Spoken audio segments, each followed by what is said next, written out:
Told that we even have lesser time than we had hoped for because everything is running out. Welcome to the workshop number 87 on cross-border cooperation in incidents involving internet critical infrastructure.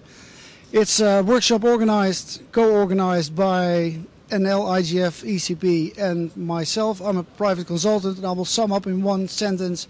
If you need bridge building, connecting visions, then you'll probably want to speak to me in the future.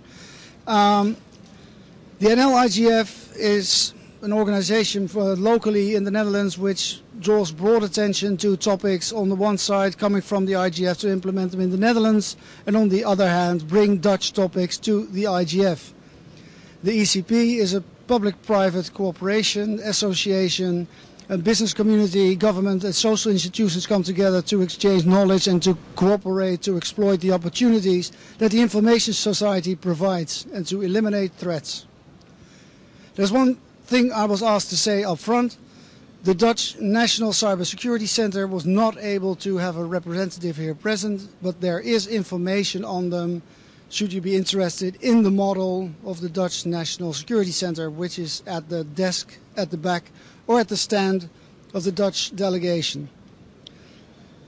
Or at the stand as the Dutch delegation. Cross-border cooperation and critical infrastructure. I'm going to make one remark, which incidents like what happened in the northeast of the United States with the Hurricane Sandy disrupting the internet is not on debate here. It's not on resilience, but it's on deliberate, with a bad intention accidents that we are going to discuss here.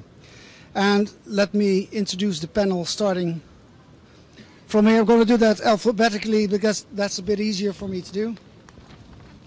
First we have Alexander Zeger. He's head of the Data Protection and Cybercrime Division and the Secretary of the Budapest Cybercrime Convention Committee of the Council of Europe in Strasbourg. As a second we have Christopher Painter.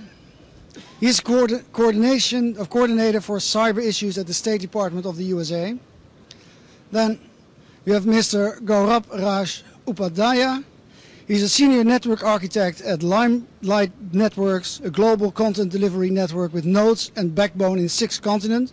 He's also the founder of the Nepal Internet Exchange and the South Asian Network Operators Group. And he's also an elected member of the APNIC Executive Council, and he will be present on this panel in both capacities. Then we have Mr. Henning Lesch, who is the head of legal and regulatory affairs of ECHO, which is the association of the German internet industry. We have Mr. Maarten van Hoornbeek. He is also here as board member of the Forum of Incident Response and Security Teams, called FIRST, to the organization of security conferences and symposia, as well as special interest groups. FIRST works to enable incident response teams to effectively respond to security incidents. But he is also a member of Google's information security team, but he's not on the panel in that capacity. Then we have over here Mr. Michael Niebel. He's the head of the Task Force Internet Policy and Development at the EU. And I have to go back, Roelof Meijer, who's the CEO of SIDN, the Dutch country code top-level domain name .nl. Then we have Ms. Sarah Falvey, policy manager for Google in Washington, D.C. office, where she works on issues related to internet governance and international internet policy. And finally, Mr. Timo Lehtimäki, who is of Ficora in Finland, is the head of the National and Security Profit Area and of the Finnish Communications Security Authority. And he has established the Finnish National CERT, CERT-FI. So that is our panelists. And I'm going to set the stage with Gaurab and ask him, for the people in the room who may not fully understand the concept of critical internet infrastructure, could you give a short description, introduction to the term, and give us one example of a known cross-border malicious incident, including the effects of this internet incident on the critical internet infrastructure? Gaurab. Thanks, Holt. Thanks again for NLIGF and all the other panelists here, and Glad to be here. Since we are running late, no backgrounds. To start with, what is critical internet infrastructure? I think for a lot of people it is Facebook and Google. But if you look at it, there are a couple of things that I like to say are critical internet infrastructure. Of course, DNS is up there at the top, and we hear a lot about DNS, and it's pretty visible. But at the same time, it's just not DNS root servers. It's the DNS country code level domains. It's the reverse DNS servers. It's all those servers. And I think one of the most important is resolvers that sits in every ISP's, every user's network. And if they start failing, and if there is a big attack on those, that creates a bigger problem than a single root server going out of connectivity or something like that. And the second part about critical internet infrastructure is all the interconnections point, both private and public. A lot of times we don't really know how all of this works. It's done all in the background. But when your Facebook doesn't work, it's probably either there is an interconnection problem somewhere, or the DNS is being attacked, or DNS is out of commission. So those two I consider are the most important critical internet infrastructure, DNS and interconnection points. There are other things like NTP, time protocols, and all of these other supplementary things that makes things work all the time. But at the bottom there is still the interconnectivity and so on. And of course, as I said, Google must work. Otherwise, there's something fundamentally wrong, or Facebook must work. Coming to the next question about some recent occurrence. I'll give two examples, one malicious, one non-malicious, and both have big impact. The first one is Hurricane Sandy. We just talked about it, and during the last week, this was Wednesday and Thursday for me, we lost quite a bit of circuits going from the US to Europe. And then when I was looking at it and realized that most of those circuits actually are on the New York coast or New Jersey. There is nothing that comes from the US to Europe that is further down in Miami. There is a cable under construction coming out of Virginia, but even if they are in different parts of New York, it seemed that they all went to a few fixed buildings inside New York City from where they were actually operated. And this is completely non-malicious, but we see that that is also critical internet infrastructure. You can't really imagine if all those circuits had gone down, that would have been a bigger problem than anything malicious activity could have done. Look at malicious side of things. We have had some problems. We recently had things that were published very, very recently, both Cloudflare and Google being attacked with a peculiar DNS kind of traffic, any traffic that's coming through. Cloudflare is another company that on the cyberspace, and they've been publishing reports about this publicly. And this is a specific kind of DNS package that is coming through from open resolvers, and they've been seeing it. They have been dealing with it, and the big thing about that is they have been sharing about this kind of particular attack with the entire industry, so everybody can take actions and mitigate those problems at the source itself. So those are some of those things that probably keep out.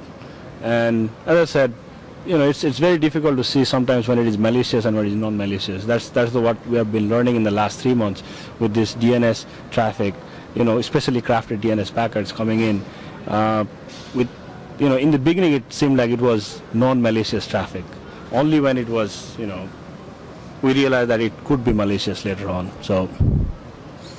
Thank you. So an extra problem we hear here, we don't know whether it's malicious or not. That's something important to learn, I think. So I go to Sarah, Google. So when an attack happens, probably it happens every day and many times, perhaps even every day at Google, but who are your natural partners you turn to when you have a crisis which looks malicious? So it's great to see everybody. Thanks for coming. I just sort of want to take a step back and talk about security a little bit more holistically. I think industry in general, because a lot of times we're at the sort of the forefront of attacks, we take it very seriously. We take cybersecurity very seriously, and internally to Google, we, we build security and privacy into all of our products. So it's very important. It's sort of a part of our DNA within Google to think about security and to think about protecting our users. We employ over 250 security engineers who are just dedicated to combating malicious activity online. And I think most industry folks most companies in general take this approach when it comes to security because protecting their users and protecting their customers is usually paramount to kind of what they're doing. So in terms of, so these are some of the internal efforts, and in terms of external efforts, Google obviously partners with a lot of industry folks and other groups within the community. We do think that information sharing is really one of the most important things that we can be doing as a community. We share information with lots of different groups. We're a member of FIRST, and Martin will sort of tell you about FIRST, which is a really cool organization. But we also share information, with other groups within the community, such as researchers or, at times when relevant, with various governments, with other industry partners who might also be being attacked. We sort of collect information, and when we sort of see, kind of security incidents that we're seeing that maybe others won't see, we warn webmasters. We let ISPs know what we're seeing, and we also work pretty heavily with the CERT community, sort of, as part of that incident response piece. So we do sort of. We partner with lots of folks in the community, and I think the interesting thing about this is that there's no sort of one avenue through which you partner. You partner as an industry player, you partner with everybody in the community because everybody plays a different role within the security landscape. And I think that that's really one of the things that we really talk a lot about. And I think, I know we're short on time, so I'll just leave it there. Thank you, Sarah. So from the private industry, we hear that it's natural to more or less to partner with everybody you need to partner with. So that's, I think, important to take notice of, because it's not the same the other way around, apparently. Roelof, you're from industry also. You're in the domain name area. What sort of measures have been taken there to defend the domain names system, and who are your natural partners when SIDN in the Netherlands should become under attack in a malicious way? Yeah, it's very much similar to what Sarah just presented on Google. Our expenses on security and stability of the .nl domain go into the millions annually. We take all, let's say, best practice methods that are being implemented for high availability infrastructures, and then some, I would add. Some of them that I won't disclose anywhere. We come under attack. So far, the domain has not been out of the air since its creation in 1986. If we come under attack, or just in case that we come under attack, we partner with, I think a very natural partner is our government, law enforcement, the National Cybersecurity Center that you just mentioned. I understand, of the... Yes, we are. We have a liaison there, and we exchange experiences, knowledge, and we get together when there is an incident anywhere. It doesn't have to be in our place, but can be somewhere else. So it's a team that teams up when there is an issue somewhere. We exchange a lot of information and experience with both national and international technical organizations. So, for instance, like SurfNet in the Netherlands, our internet exchange, UNCLOS, but also OARC, for instance, as an international organization. National High-Tech Crime Unit.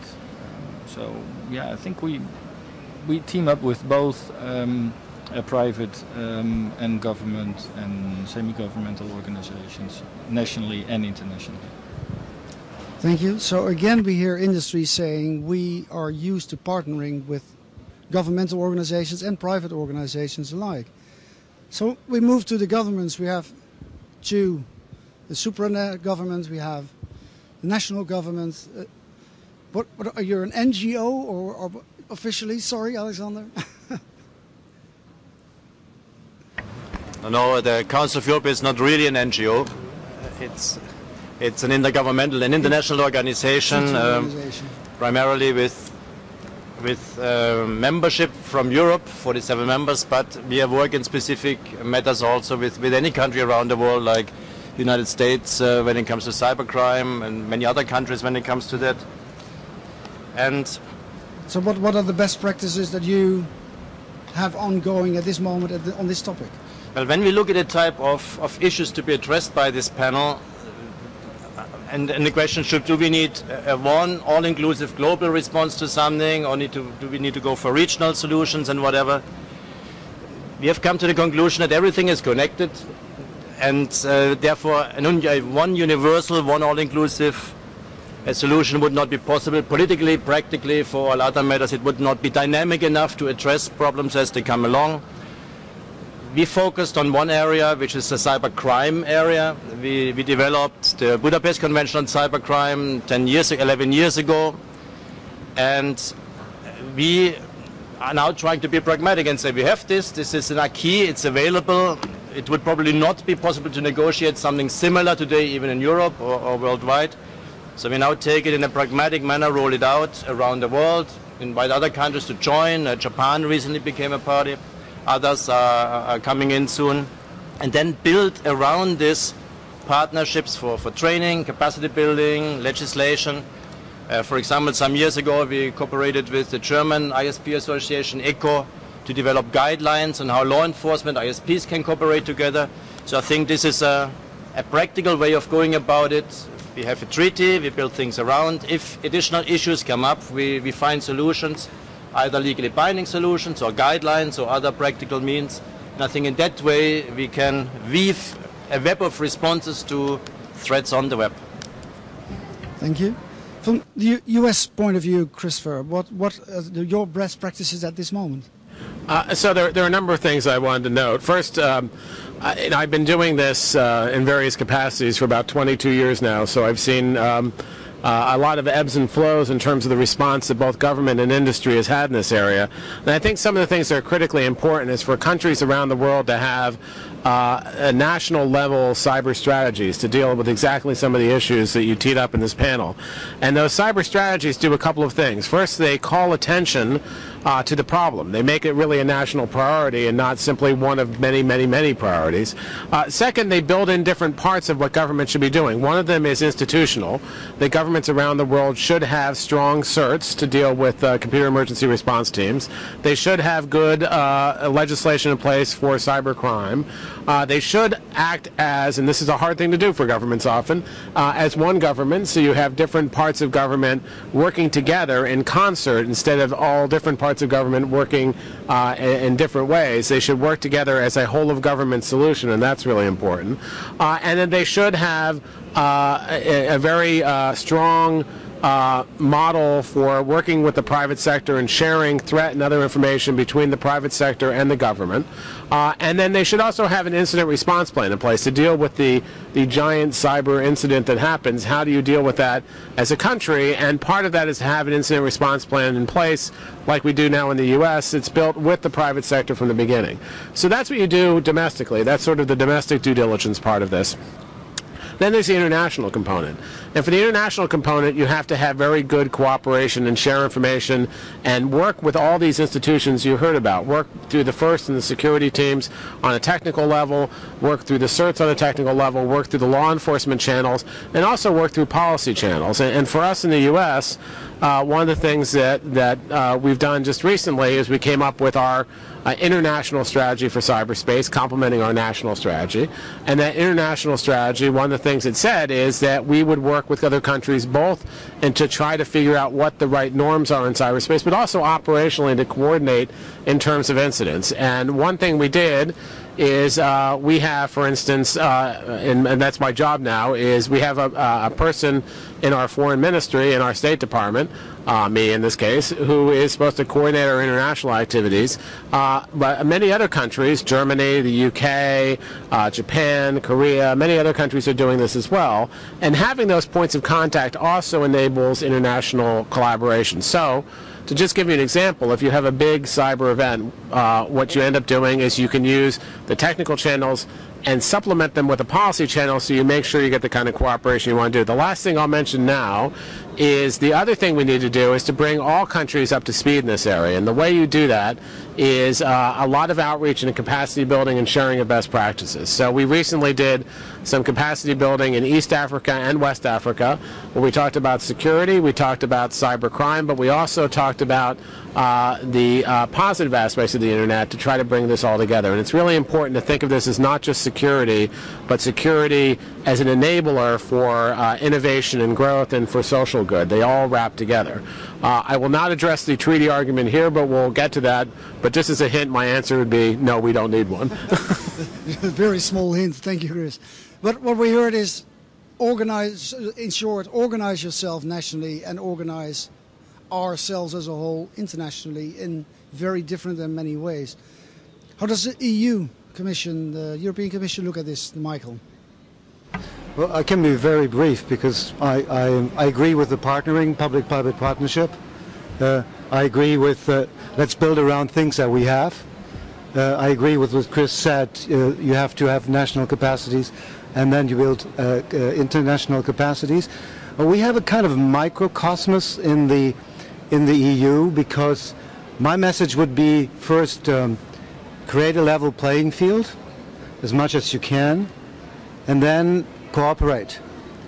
And that's what the situation we were faced with, and we're still faced with, because the level of preparedness within the Union was very different, and our first challenge was to get to some kind of level playing field by some member states partnering with other member states, by having the ENISA, the agency, helping some member states to build up capacity. And this is the way we are moving forward. We're going to present in a couple of months a strategy which will build on these blocks of having capacities, having plans, having national CERTs, and having these responsibilities, and then cooperation mechanisms. So these are basically the two messages: create a level playing field and cooperate. Thank you. Let's go to the Finnish CERT, telecommunications regulator, and botnet center of Finland all in one. Level playing field has been mentioned, Timo. What is your present experience with the level playing field within the EU and perhaps also outside? Well, are you able to cooperate? That's the question. We are able to cooperate because it's very easy for us. Finland is a small country, and our national CERT player is only a handful of people. So if you compare that, for example, to some private sector information security companies, we have a similar amount of people than they have having a coffee break all the time.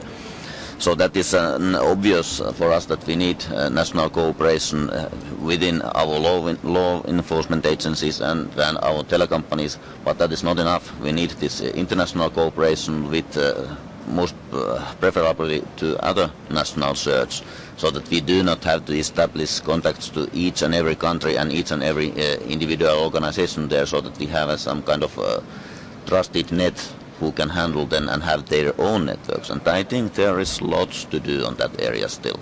We are going into a better situation all the time, but there is of course lacking still on that area. And especially if we are thinking about the whole globe, of course there is some countries where we do not have any contacts at all. Thank you. And what has history taught cybersecurity professionals? To put it shortly, every year will be more difficult than the previous one. So looking forward and backwards all in once. That's something a historian like me can't comprehend, sorry. And I studied history, that's why I make the remark. There are also, we heard challenges, we heard the ways people already cooperating, but we also have some potential or maybe really solutions in this panel. And I'm going to start with Henning of ECHO. ECHO is going to run, as of the 1st of February, an international project called ACDC, not the hard rock band, but an international project on botnet mitigation. Yes. So can you explain us a little bit about it? Okay, first of all, thanks for the invitation and the opportunity of being here. I would like to give you a brief outline about the ACDC project. ACDC stands for Advanced Cyber Defense Center. This project is funded by the European Commission under the ICT Policy Support Program. The aim of the project is to establish a pan-European platform for detecting, measuring, analyzing, mitigating and eliminating cybersecurity threats, in particular botnets. ACDC is based as a pan-European solution, and the ACDC consortium is composed of 28 partners from 14 different countries, and they are addressing different types of markets and customers in order to ensure the widest adoption of anti-botnet solutions to date.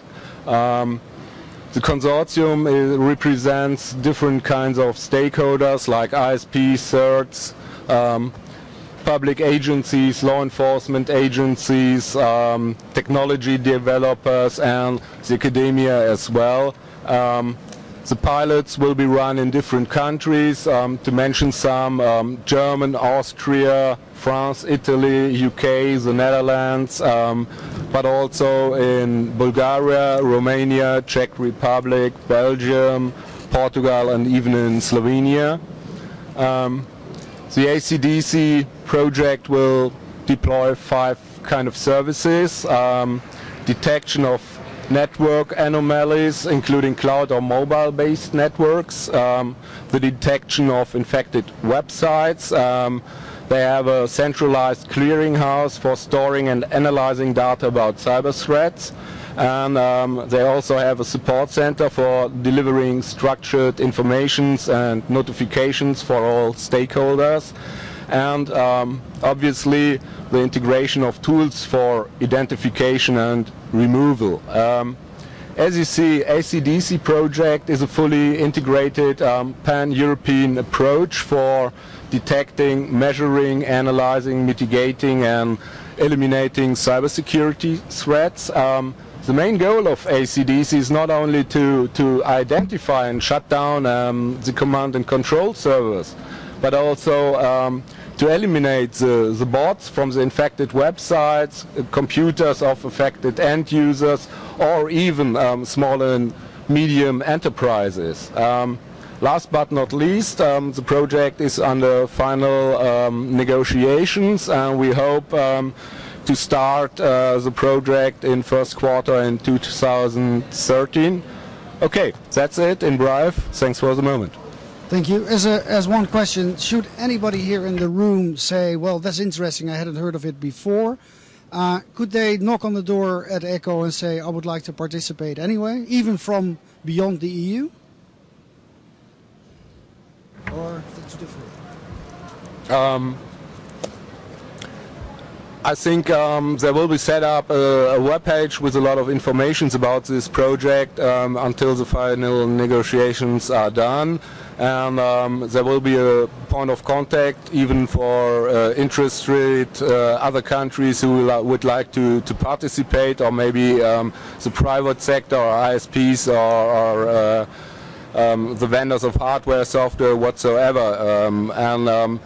There will be a solution, and we will see if there's an option to spread this project to more people and to invite them to participate or even to become associated partners. Okay, thank you. So that is a clear message to anyone interested to look as from the 1st of February to contact ECHO on that. First, what exactly, Maarten, is FIRST, and what could you actually perhaps do to better the situation that we're in international the data exchange? Yeah. Well, Wout, FIRST, or the Forum for Incident Response and Security Teams, is an organization that brings together over 200 companies, governments, NGOs that have security teams. And the way that it actually works is we started off with a very small set of members now about 20 years ago. And anytime a member wants to be added or an organization wants to join FIRST, what actually happens is that that organization gets assigned several other organizations that will work with it to evaluate whether it actually meets a specific minimum criteria of incident response capability. And when the organization is actually proven to have that minimum capability in place, it can join first, and it can then offer both a contact to the other first members for security incidents, and it can also participate in one of several things that FIRST actually organizes for its membership. To give you one example, we have one annual conference which is also open to non-members, where FIRST members come together to share information on recent incidents that they dealt with, but also, for instance, to work together on projects that they may feel collaboration is a good interest for. In addition, we also organize symposia and technical colloquia, which happen a little bit more widely dispersed around the world, or a little bit smaller and bring together a more select set of members.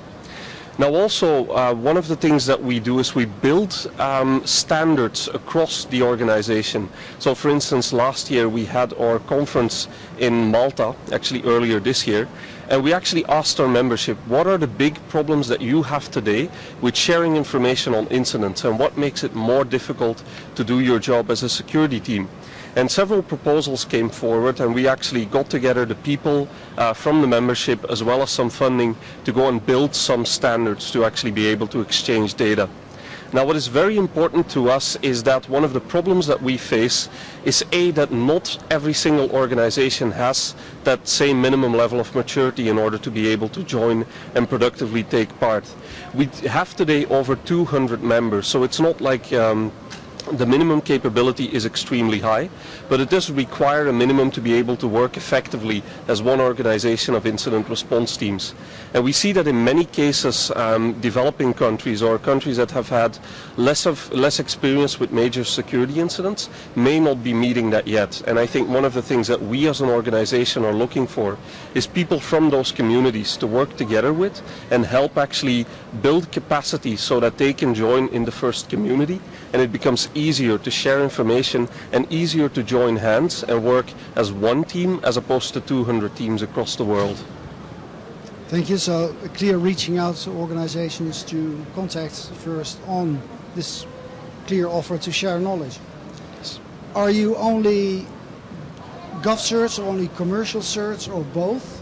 How does it work? So I think this is one of the unique things about FIRST. It is that we bring together the government certs, we bring together the commercial certs, and to a very limited degree we even bring together people that have been active in the incident response community for a long time but may have exited it and are no longer working in that capacity. We're really spread across the world, and we really have these three constituencies together, and that actually brings up some really nice opportunities, because certs from the academic sector, academia, they tend to have very different research focus. They may be looking at how do we better detect malware, how do we solve this problem once and for all, whereas government certs are generally really dealing with incidents that are happening, and enterprise certs are often looking at software security. And these are three different skill sets that we managed to bring together, and that has actually led to quite a bit of collaboration that you wouldn't directly expect, and that I think is really good for the community as a whole. Thank you. That sounds very interesting and encouraging for the whole world, basically. Chris, you'd like to comment? Yeah, just quickly. One of the other things FIRST has done is there is something that I neglected to mention that started with the G8, but it's a law enforcement network of over 50, a 24/7 network of already over 50 countries that participate in it. And indeed, it's enshrined in the Budapest Cybercrime Convention as well. And this is a great way for law enforcement from countries around the world to cooperate. But several years ago, in conjunction with FIRST, at the first annual conference, a ongoing seminar was done between those law enforcement authorities and the technical cert authorities, two groups who traditionally didn't cooperate very well or didn't really understand each other, and that's been a really good sharing, international sharing story that's allowed them to cooperate much better between these government authorities and both government certs and non-government certs. There's a very good example. Then in Europe something like that has started quite recently also, to bring under the flag of ENISA together the EU certs and the EU law enforcement agencies starting to organize themselves within the European Cybercrime Center. We also have one botnet up and running. We heard Henning tell about the plans of botnet mitigation, but of course ECHO also has a botnet project running, which we'll skip on now, sorry, but Finland has a botnet center. The SIDN, Roelof's organization, is going to host the Dutch National Botnet Mitigation Center. And what are the plans exactly, Roelof? Well, I won't go into the details of the plans, but the idea, the project, or it's even an organization, is about a single point where trusted complainers can file data on botnets, and where its members can use that data. And what the center will do, and that is the part that SIN will host, is that we will work on that information so that it becomes more specific. We either aggregate information about the same sources, or we shift through the information so that every member can get data on botnets that are in his particular zone, and not he doesn't get the information of all botnets, even if his clients are not in there. So it's the idea is that in this way we will increase the effectiveness of the fight against botnets within the Dutch internet infrastructure.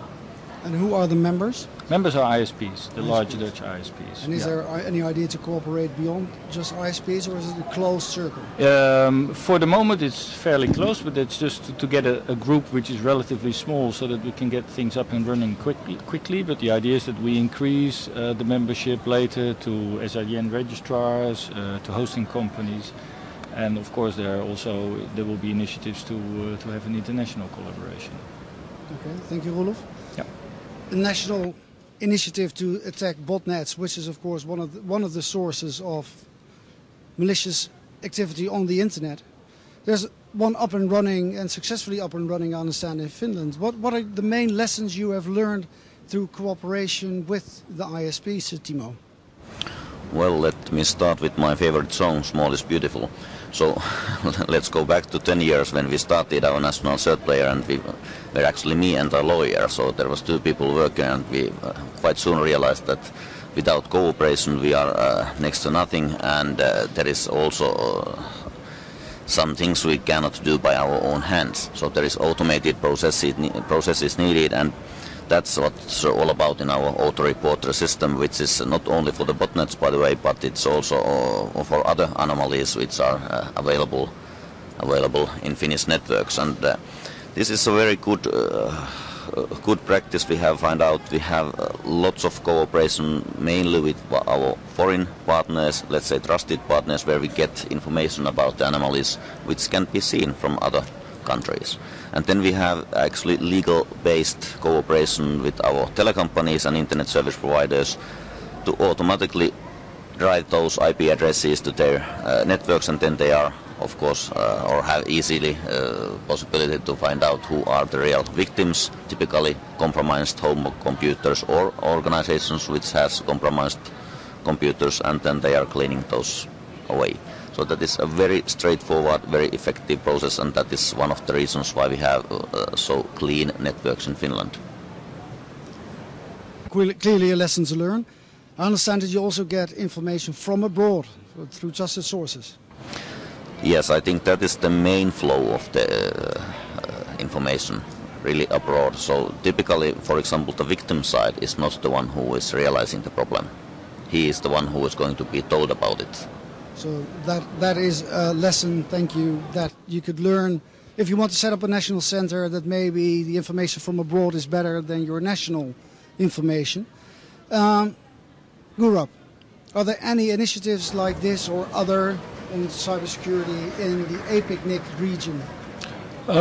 Actually, I have to confess that I think we don't have anything as advanced in the APAC region, because every country in Asia has a different language, everybody has a different culture, and even within countries there are different culture, and the openness in sharing information is not there so much. So we as Asians like to hold on to the information, and the whole thing is because of this cultural difference. The trust factor is also not quite there, especially between countries. We have quite a few very good and successful CERTs, mainly in Japan, Australia, and New Zealand, which are industry-driven, and good CERTs in China and Korea, which are driven by the government, and they are very much focused in building their own internal infrastructure and internet capacities. And the Japanese CERTs have now started to help build capacities in other countries as well by helping to establish new CERTs. We recently had new CERTs in Bangladesh last year and Sri Lanka the year before. So in that sense, we don't have anything like Abuse IX or something that is automated and things like that. But we are still in infancy where the whole cross-border sharing of information and participating together in something is in its budding stage. One thing that is been pretty successful is in every country, as Timo just pointed out, it's the victims that come up. So any ISP, everyone who is there has always been a victim of one or the other kind of attack, either on the receiving end or either the source end. And and I think it's been a point where most of these organizations are either participating in something like SIE, the ISC SIE, Security Information Exchange, or they have gone and become members of FIRST by themselves, even if they don't have a national CERT, and so on. So I'd have to say that in APAC we don't really have anything that integrated and rapid, but the basic framework of cooperation is starting to get there, and it's growing day by day. So more in the stage of capacity building than really solutions at this moment. Chris, you want to add? It just I know there's been some good work in APEC to start getting countries socialized the idea of having CERTs and some capacity building. The other regional organization that's been very active in this area is the Organization for American States, so in the Americas region, where the part of the Organization of American States is called SICDE, that does counterterrorism issues, has made it a project over the last 10 years to work with countries in that region to build national CERTs, and has come up with some best practices for that, and that's being shared internationally. So I think that's another good success story to build these kinds of institutions. Thank you. And any other examples, but also from the room, are there any examples that we haven't discussed here? So please let us know. I actually had a point here. I think I've been talking to a few countries recently, and at least I know that the Singapore government is looking at developing something, because they have a mandate that every household in Singapore will have a fiber connection by the end of this year or next year, which means they are pretty much worried about computers being online all the time with a very high speed connection, and what that would side effect that would create on the national e-governance infrastructure and so on. So it's still in discussion phase, but that might come up next year maybe. So that's a very specific example that I'm aware of, but not so much. Thank you. We have a remote comment, I think. There is a question from Mr. Pascal Bicono from Cameroon. How do you integrate developing countries, Africa, in that vision of cooperation? Who would like to take that? Chris? Yeah, please. I'll start. I'm sure others have something to say on this too. I think it's critically important to reach out to the developing world on these issues. Obviously, that's one of the hallmarks of the IGF as well. And I mentioned that last year, the U.S. in partnership with some other countries as well, and in partnership with the government of Kenya, held a capacity building seminar on both cybersecurity, building CERTs and other issues, and law enforcement in Kenya, in Nairobi, which had 8 countries, regional countries from Africa, participate from East Africa. This year we just did one in Senegal for the Francophone countries, and the Council of Europe also participated. And the plan is to do another one in East and West Africa as well. So I think it is important to reach out to Africa. Also, just from my own national perspective, we started cyber dialogues with a number of countries, including most recently South Africa. But we're certainly paying attention to both Africa and Asia, and also the Americas. There's a lot of work to be done. Thank you. I've got Alexander first, and then go down the line.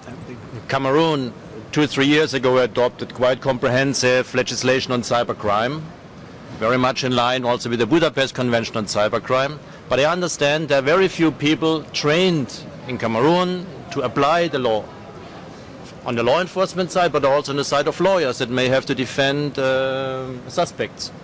So that clearly shows what is needed is capacity building, training on a broad front, bringing it into the international context in events like the ones organized by the US Department of Justice. Maybe have Cameroon think about joining the Budapest Convention on Cybercrime. And the elephant in the room, the big elephant in the room is still this, do we need an international treaty? I don't think it will help anybody in Cameroon to negotiate for the next 10, 15 years some sort of a treaty. What they need now is capacity building to implement what's already available. Thank you. We're getting a clear picture on the international treaty. Thank you. Martin. When I look at the CERT community, so the community of incident response teams and how it developed, it really was organically. There was always a leader in a particular region, a leader in a particular sector that set out and it really set the standard as to how do we go and do things in incident response in our particular area. And one of the things that I think we can all do is when we have one of those leaders in our region is actually to go out, reach out to them and talk to them and learn about the way that they developed. And actually first as an organization we've been trying to offer more of the things that we do actually within Africa, but one of our problems is that we just have a very low number of members in the region. And we're actually really interested in working together with people there to make sure that that region in particular becomes a bigger part of the community. So one of the things we try to do is what we call colloquia. They're very small conferences. Essentially we look for one local partner or local host to actually host the event, which is usually a member. And then we try to invite people from the region to come there, learn about incident response, and we try to help build a program for those people. This isn't something that we've done in Africa in particular, but it's something that I think if we can identify a couple of leaders there that can help push this forward is something that definitely can and should be done. Okay, thank you. Can you communicate with, I can communicate with Mr. Pascal in Cameroon. Is this sort of offer, would that actually help Cameroon if a colloquia or something like that would be organized? Yes, I will ask him if he's satisfied with the answer. Yeah. Thank you. And ask him to reach out if there's more information needed after the session. Yes? One or two examples. I've got this lady first and I'll come to you. Thank you. Hi, my name is Meredith Whitaker from Google Research. And I think what we see up here is a really tangible example of the absolute necessity of a kind of broad multi-stakeholder approach in internet stewardship and internet governance. And what I wanted to ask was sort of a question to maybe the government side of things. When you're thinking about, you know, what Chris was describing, that the national and international agreements and treaties that go into making a framework to allow this to happen, what would you suggest as a rule of thumb for ensuring that the kind of improvisation and flexibility that is necessary to get this done, you know, by a number of different, often disparate stakeholders can be accommodated and not prevented by that kind of work? I think it was aimed to you, Chris, so if anybody else wants to respond. I'll start.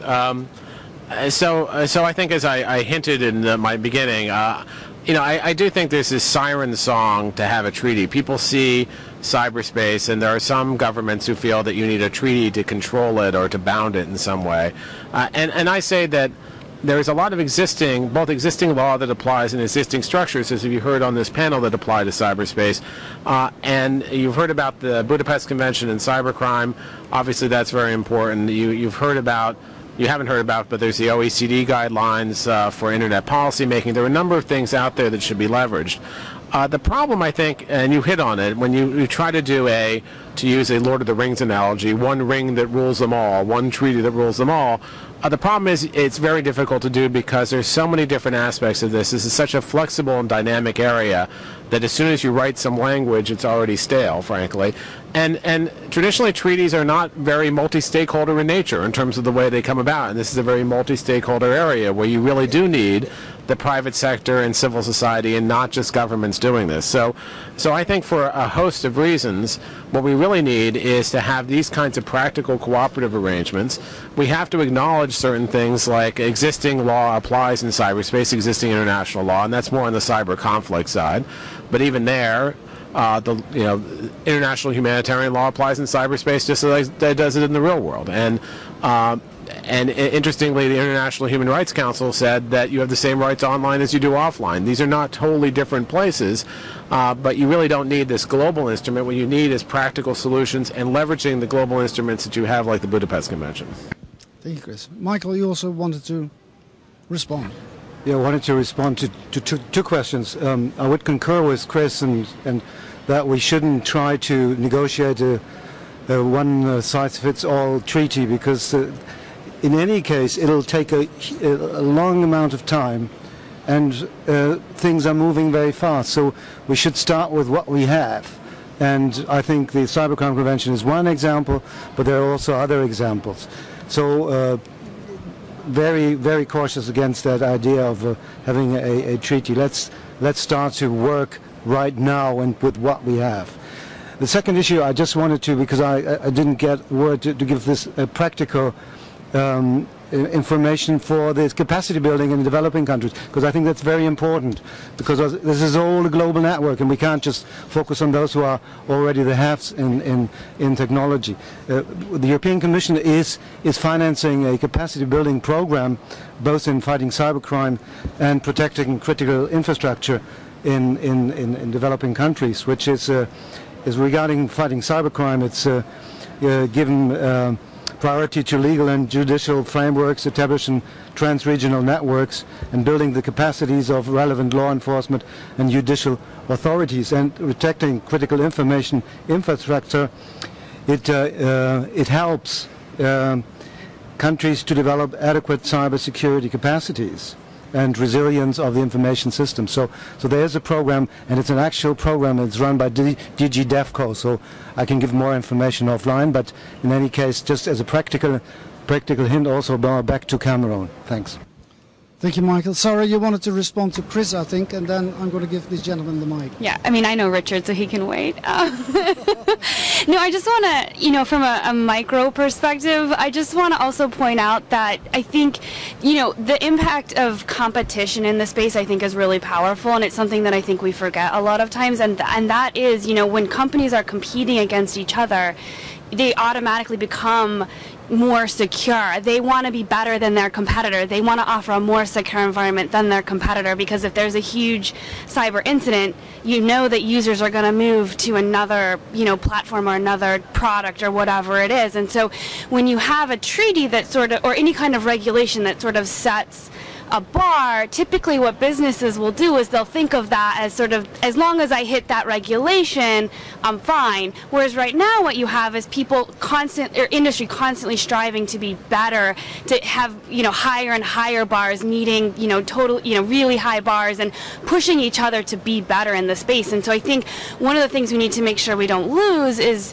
when you do sort of set this minimum, if we were to have regulation, to make sure that you don't sort of lose that competition angle, which I think is really what fosters a lot of the innovation in the space. Thank you, Sarah. I think that puts government and industry, at least at this table, in concord with each other. You agree? So you have questions, so please introduce yourself. Hi, I'm Rick Lamb, ICANN. I'd be amiss if I didn't say that at least at a lot of the ICANN meetings, we also work with OAS with their security effort as well. But we have law enforcement training sessions, capacity building sessions at every ICANN meeting.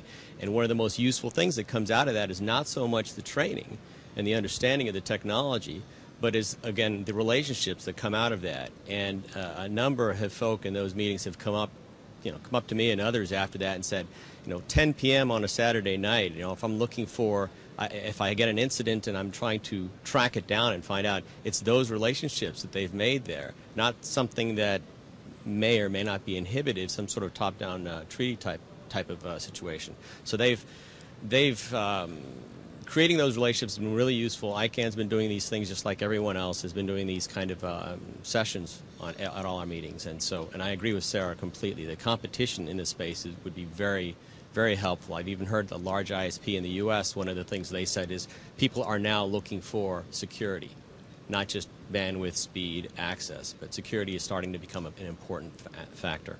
So anyway, thank you. Thank you. So this is ICANN, names and numbering organization of the world, saying personal relations are best. So there we go with worldwide treaty, I guess. I have another question for whoever wants to take it. Can you give a cooperation story that is a success, or explain why cooperation did not succeed where it should have succeeded? Who would like to take the question first? Olaf? Okay. I'll start with the positive one. I can mention several ones. One was already mentioned, our National Cybersecurity Center, which is one of the derivatives from something that Chris mentioned, our National Cybersecurity Strategy, which was collaboration between our government and the private sector. Another one is that in the Netherlands we have established a code of conduct for notice and takedown that is broadly used by the sector, which is also a success. A public-private collaboration which was not a success is an initiative by our government to start a public-private collaboration to come up with a blacklist for child abuse image websites. This is an example of a failed international collaboration, I think, because the idea was that, of course, no website should be on that list that are in the Netherlands or that are in countries that the Netherlands has a legal treaty with, because then it's a police affair and the police should do that stuff. So that list was supposed to contain websites in countries where we don't have a treaty with, so that ISPs could block access to those websites, being there no alternative. In the end, we found out that something like 5 entries would come on that list. And there was a much larger problem within our country with websites that were hosted either in the Netherlands or by Dutch organizations. But that were not dealt with because our national police force had a backlog. So, and I think this is a good example of where you have to be careful with public-private collaborations, because first you have to really establish where the problem is. You shouldn't go chasing after something without really knowing the problem. And there was no intervention by any other party necessary than our national police force. Mm-hmm. And who takes the lead in, because you say it's public-private, who usually takes the lead, and is that the correct party to do so, or could it be otherwise? Well, in this particular case, and that's probably what worsened it a bit, there was a lot of political pressure to do something about online child abuse images. And very often political pressure leads to action before thinking about the problem. And so this was an initiative of mainly politicians, and the government going on a chase, being pushed by the politicians to do so. And in the end, it was not necessary. There was a larger problem to be solved first, and it was a much easier one to solve. Thank you. Theoretically, at least. Yeah. Martin. Well, one thing that I really appreciate in that argument, and what I would like to deepen with another example, is the fact that the problems are very complex, and it's not always clear from the get-go who needs to be involved in solving a problem. Gaurav mentioned at the beginning of this session that there are a couple of core protocols that underlie the internet, and one of them that I would like to add on to that is SSL, the protocol that actually makes sure that when you go to a website, you know you can trust it and you know that it is that site and that everything is encrypted and secure. Over the last few years, there have been several issues identified with the protocol, but all of those issues were very different in scope, as in one of them was actually a coding error in a lot of the implementations.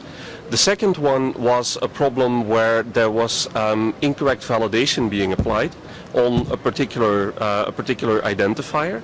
And the third one finally actually involved the criminal breaking into one of the companies that actually attests trust on the internet. So in each of those cases you have different organizations, different companies, different government departments that need to be involved in addressing the issue. And I don't think that any type of treaty would really be able to identify those comprehensively and be able to put those information flows in play. I think that's something that, just like the internet, has grown organically, and when an incident happens, we go and look who really needs to be involved here and who can get this fixed. And that's how it actually moves forward, and how most incidents are actually resolved.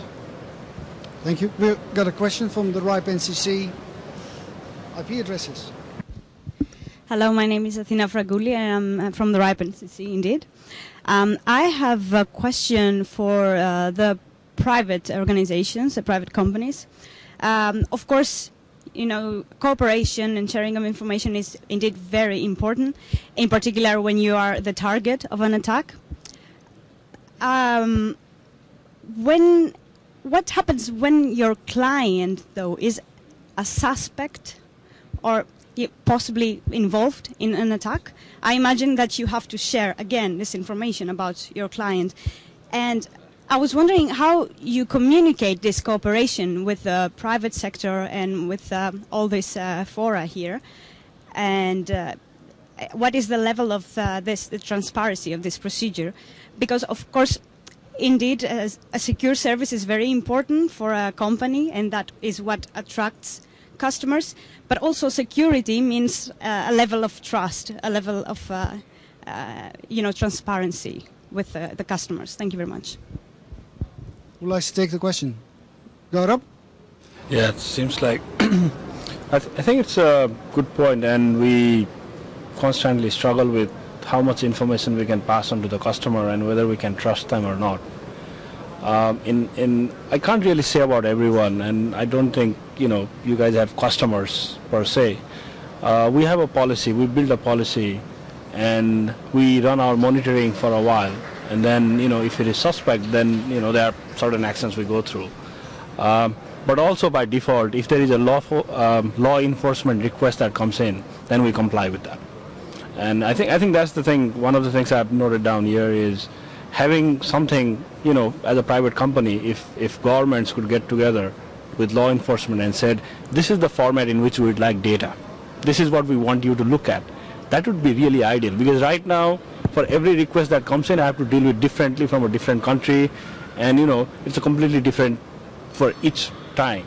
So yeah, these are valid concerns. Most of the time we deal with the country where the customer is according to the local rules.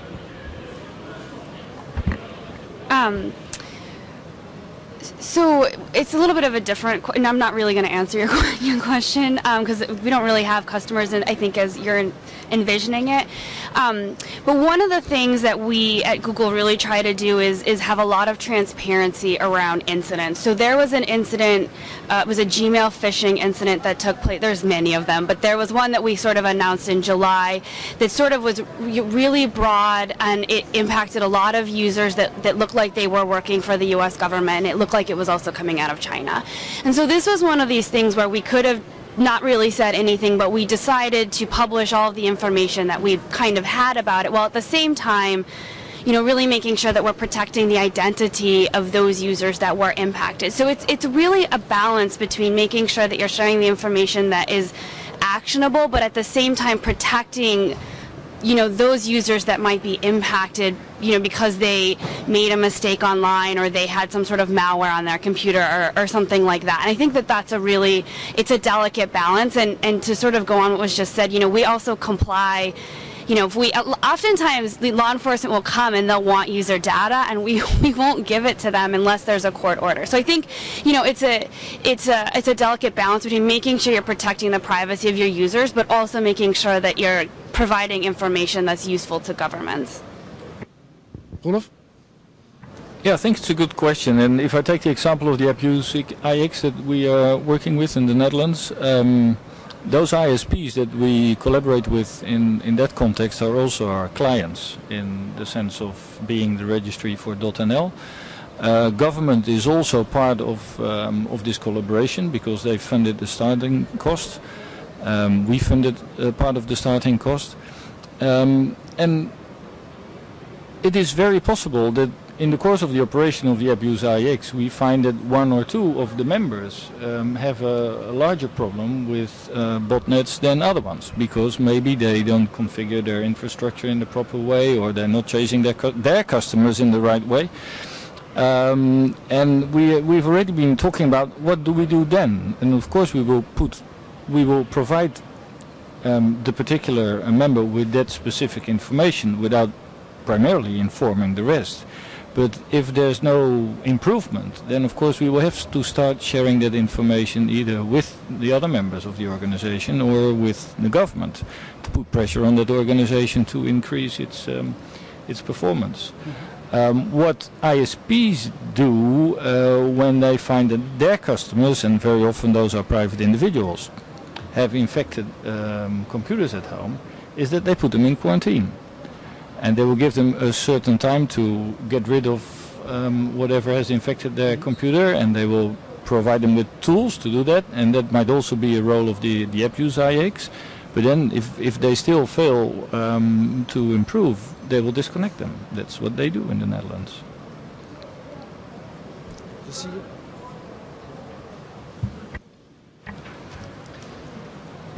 Well, some years ago when we developed these guidelines on law enforcement, ISP cooperation, as I said, ECHO was part of it, law enforcement was part of it, and then we had a discussion with a few hundred people at the Octopus conference in Strasbourg in 2008.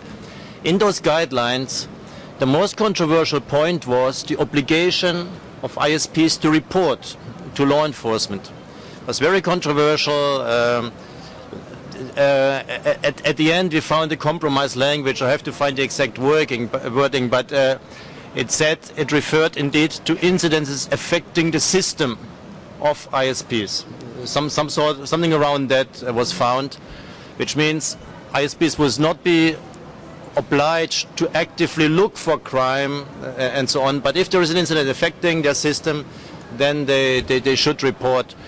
When this was translated into French, there was a tiny difference in the tone of the whole thing, which then prevented an agreement in France between law enforcement and ISPs. We had to redo the translation, and it was really something for professors of, I don't know, literature and what, to really think about what the tiny difference was in the language, but just to show how difficult the issue is and how a small perception of different perception may then prevent an agreement to be concluded. But anyway, it's an important thing. I personally believe that if private sector does not report crime, they will again keep on getting this sort of problems. They will again be affected by crime, so they may be well advised to go to law enforcement, to have investigations, to get to the root of the problem rather than do mitigation of the superficial phenomenon. There's a question to the whole panel. It's on incident reporting. If there was a fire outside, we would just call 112 in Europe or 911 in the US and report the fire or the burglary or the crime.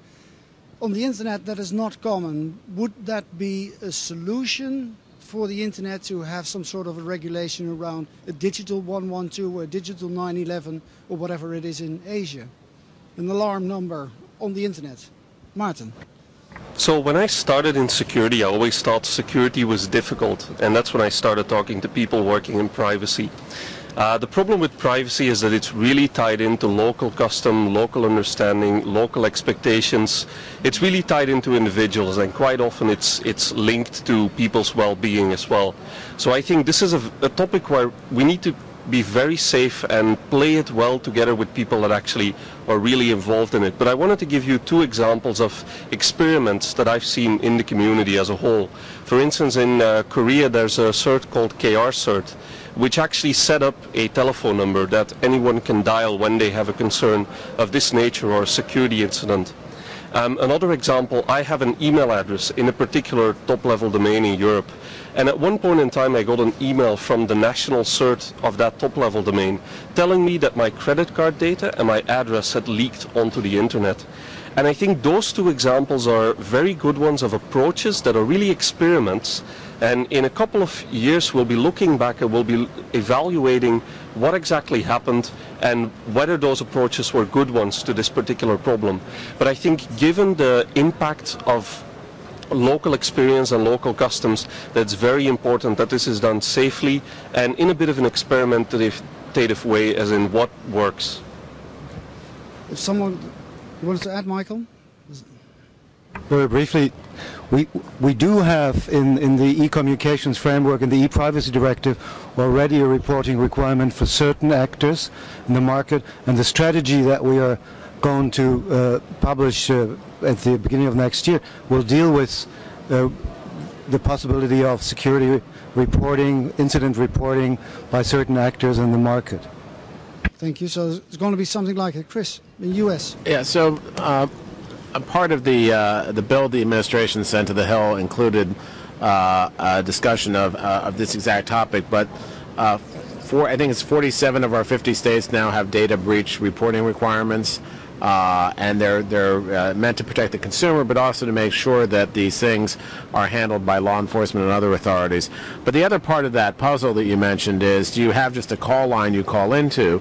I think it is important to have ways for consumers and businesses to be able to reach and get help in these areas, and there are a number of different solutions out there in the U.S. But I also think it's important you need to have the capability to respond. You have to think about what the thresholds are and have the capability to actually respond when those calls or those emails come in. And that's the capacity building we talked about earlier, and making sure you have laws in place and you have the actual capacity to deal with these things. Thank you. Quite clear. I think there are more than one challenge and just have a digital 112, but it could be a solution, as I understand from several. As a final general question, in one word or in one sentence, so what is the primary, primary subject that should be tackled in this online threat and international cooperation? What do you call it? Network or something? What would be your main challenge that you would like to tackle straight away? Alexander, what would be your main topic right now? Well, I think this overall very pragmatic approach to take what is already there and roll it out and do capacity building on a massive scale. This decentralized, multifaceted, weaving a web approach, I think is dynamic, is responsive, and that's the way ahead. And we need to look into difficult issues also there when we talk about transfrontier information sharing between private and public sectors. There are a number of unresolved issues or difficult issues in the room that need to be clarified, including data protection questions. We need to make sure that worldwide threat intelligence can be shared, but that is also in line with data protection rules. All data protection rules have to be made in a way that such information can be shared. Okay, thank you. As we are almost running, I understand that we have to stop at 4:15. Is that correct? Anybody heard? Or is it 4:30? 30. We're certain? Okay, then. Schedule online. What does it say? That's at 4 o'clock. But then everything went back half an hour. 4:30. Okay, then we have time to do one or more of the threats. So what would be from the industry point of view, be first topic to tackle? The most important one. So I'll put you on the spot.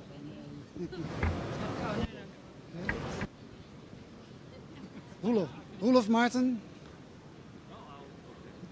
Roelof. Just from the perspective of the registry, our main challenge is DDoS attacks through botnets. So solving the botnet, and that's why we're involved in the Abuse IX. Solving the botnet problem is one of our highest priorities. Does that will make the internet safer? I think definitely it will make the internet safer, but it's very often it's a certain type of organization that is the target for this kind of an attack. I don't think the consumer will notice it a lot.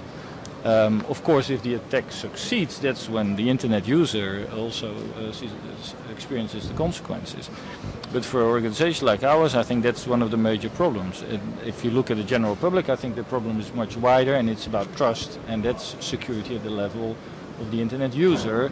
And also there, we have seen, also in the Netherlands, quite a few problems with identity theft, passwords being all over the place, and we even had our certificate scandal in the Netherlands. So I think there, security for the user in the sense of are my data well protected? I think that's the largest problem they experience. Thank you. Anyone like to add? Yes? One thing that I wanted to add is that another important thing that I see is that we need a way of signaling urgency. in a sense that it sounds like a strange statement, but one person or one organization's abuse is another person's very targeted attack. And in order to be able to deal with that effectively, we need to do a lot of capacity building, and that actually goes both ways. We need to learn from the people that are actually affected. We need to be able to deal with those incidents, and we need to be really able to clearly communicate impact of incidents between security teams. Thank you. Chris, you mentioned a lot of topics in your introduction. What would, if you were just Chris Painter and a knowledgeable person, which would you do first? Well, I'm going to fudge that a little bit and say that, I think we're facing actually two kinds of threats. One are the technical threats, which are the various kinds of cybercrime and attacks, whether they're denial of service attacks from botnets, whether they're the wholesale wiping out of data, which has happened recently, whether it's serious intrusions that take intellectual property, which is an issue, or whether it's even the threat of cyber conflict, which people worry about often, and it gets a lot of press these days. But you also have the policy threat of some countries feeling that they need to replace the sort of multi-stakeholder system we've been talking about here for one that's much more top-down, government-driven, which I think would really undermine the way the Internet is operating and substitutes a whole different vision for that. So as I address those threats, having national strategies, raising the awareness of countries and making sure they're cooperating is one answer. Also trying to build trust between countries, doing things like practical confidence building measures where we're building transparency, we're sharing points of contact, we're sharing information between our CERTs, or maybe countries are cooperating against a third-party threat like a botnet is important.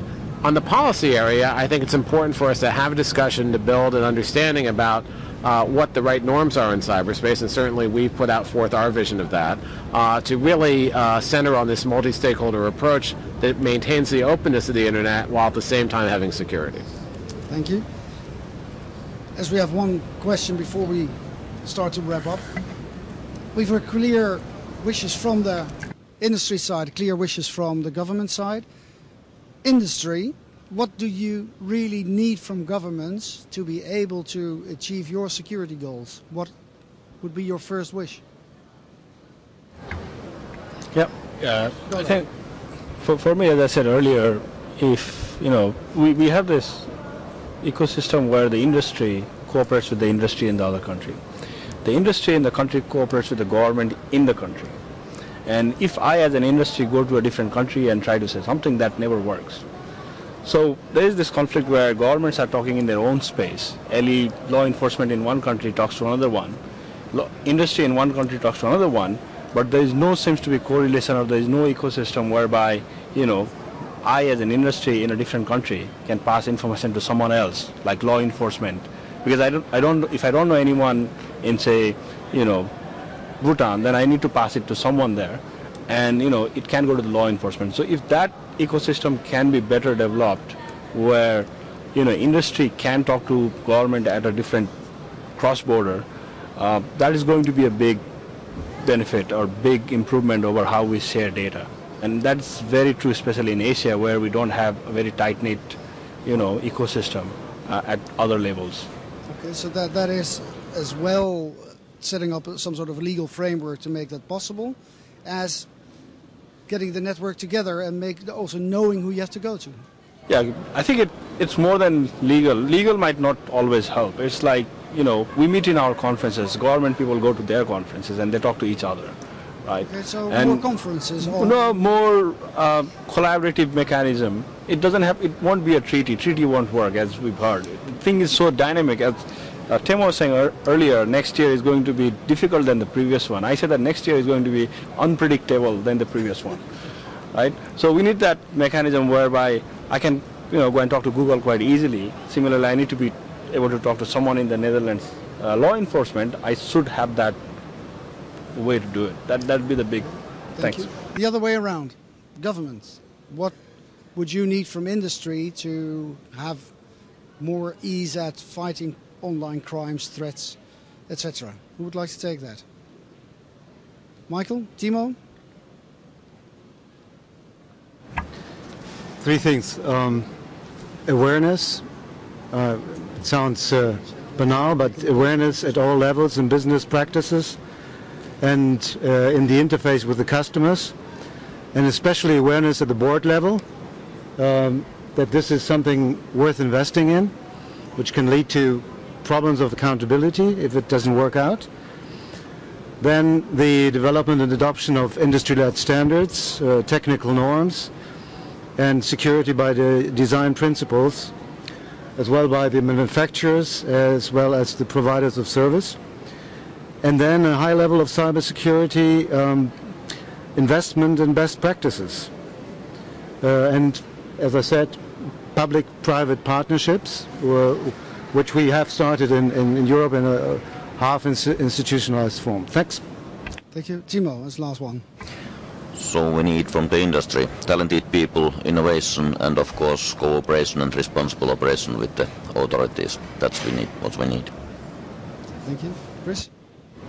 So one of the things we've been dealing with for years is trying to get more awareness at the CEO level in companies, and that's happening. There's been, I think, a real good change there. But the private sector obviously needs to take action to protect its own networks, but then also cooperate with governments, and governments have a role to play too, and be able to share information that's actionable with the private sector so they can take action. I see somebody nodding very hard. Like to address that, Sarah? No, I think sometimes the biggest problem is, you know, industry sharing information with government and making sure it's a two-way street, because a lot of times government will say, you know, at least in the U.S., well, that's classified, and we, you know, thank you for the information, we'll take it under advisement, and it's really difficult to get information out of the government. And the other interesting issue is that when you're sharing information, sometimes it can be proprietary information, and so industry won't want to share information with other industry in a core sort of in a working group kind of setting, because the concern is that if we say X is a vulnerability in our system or something like that, it will be sharing proprietary information with other industry players that you compete against in a lot of other senses. So there, you know, we need to work together to figure out how we can share information all the way around, both with each other, with government down, etc. Okay, thank you. Also, a very clear message to governments on some more openness as far as possible, I suppose.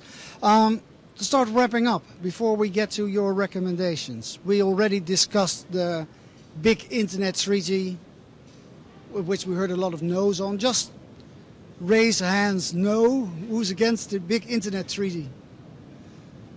That is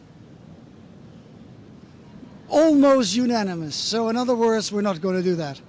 I wrote an article not so long ago, just as a personal note, saying, okay, if you want to do that, government's fine. But if you forget the people who actually have to do the work in between, when you discuss for 2 decades, then everybody is in a lot of trouble before it's 2032. So in other words, maybe you have one or not. I think for people having to deal with actual problems, they can't wait for an internet treaty. So I think we're in agreement on that, as we heard. We're going to wrap up with the recommendations. I've asked all panelists to come up with one recommendation, and if they really want to, they can do 2. And then we're going to feed them into the session tomorrow at 9 o'clock in the plenary. Do you mind starting, Roelof? Okay. I don't mind. Yeah, maybe in the field of this so-called big treaty, especially the big sounds alarming to me.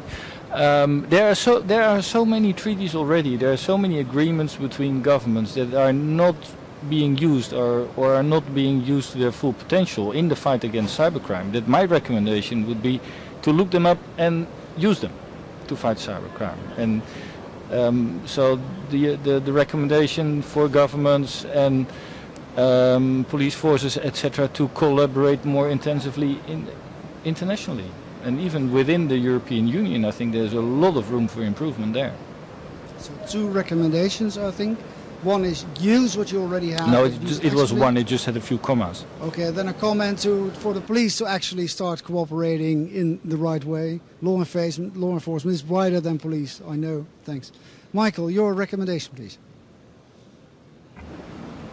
First, all countries should develop adequate cyber security capacities. I mean, that's my leitmotif that goes through it. And secondly, Chris mentioned it, one should start not a treaty, but thinking about norms of behavior in cyberspace, which at the same time safeguard the openness and the interconnectedness of the internet. So capacity building. I've got the second one, so getting tired. Go, Rob. I think you said it for me. Capacity building would be my main recommendation across all actors, law enforcement, private sector, ISPs, and especially in developing countries, a lot more focus on capacity building. And even in the higher end, I see that it's going to be more and more difficult for us to detect malicious and non-malicious activity. So, capacity building on research is also equally important. As a question, despite the recommendations, do you see ways for the developed world to actually reach out more actively to help the developing world? Or would you see another concept there that could actually work? I think it's going to be, people who know more about it, like in the developed world, can share whatever they've been doing, and it's going to be human capacity development, and it's an ongoing process. You can't do a training and then forget about it. It's very dynamic. So there is a lot of focus, and we're going to talk about it later. But yes, that is a very important part when it comes to developing countries. Thank you. What Maarten sort of offered as first. What would your recommendation be, Maarten? So in one sentence I'd summarize it as grow yourself as a connector, because an incident is always spotted somewhere and resolved in a different place, and anything that builds in delay is just the fact that people don't always communicate very clearly or don't have a way to go. And when you see something that needs to be communicated and you feel like there are limitations to you being able to do it, then find out what those limitations are and bring them to the attention of people that can change it. Because it's only when we start communicating clearly on these incidents, when we start sharing impact, when we start sharing those ideas, that they actually get resolved in an effective and quick way as we actually need it to happen. Connection and wanting to connect. Yes, indeed. Thank you. Sarah, as Google. I'll agree with capacity building. Okay. There's a lot of capacity building, so that's getting an important message. Chris. First expand and extend the existing cooperative arrangements we have, like the 24/7 network, like the FIRST and the CERT arrangements that are out there, International Watch and Warning Network. And second, to have these national strategies that have as one of their components an international cooperation and how they do international cooperation component. And all of that's underlined, as everyone has said here, by capacity building, because you can work with countries both to have these strategies and to be parts of these existing networks. So that's very clear also on reaching out and making sure that people are starting to connect, but in a different way than industry. Timo, what would your recommendation be? I thought that it will be capacity building, but it has been already voted so much that it doesn't need any more. So I think that the second one, this thinking of norms of behavior, is maybe the correct wording. So if we are not thinking of this internet treaty, then definitely something is needed, because now each, or at least almost each country is building up their national cybersecurity strategy, and that is raising up the information security issues on a political level. And if those politicians are not satisfied, then we will have lots more problems than we even imagine. As a short question in between, norms and values is something which also industry usually has. Is that something that has to do with the terms of contract they set with their customers, for example, or would you mean something different? It might be in terms of contract, but I don't know whether it is the only way to go further. There might be other ways also.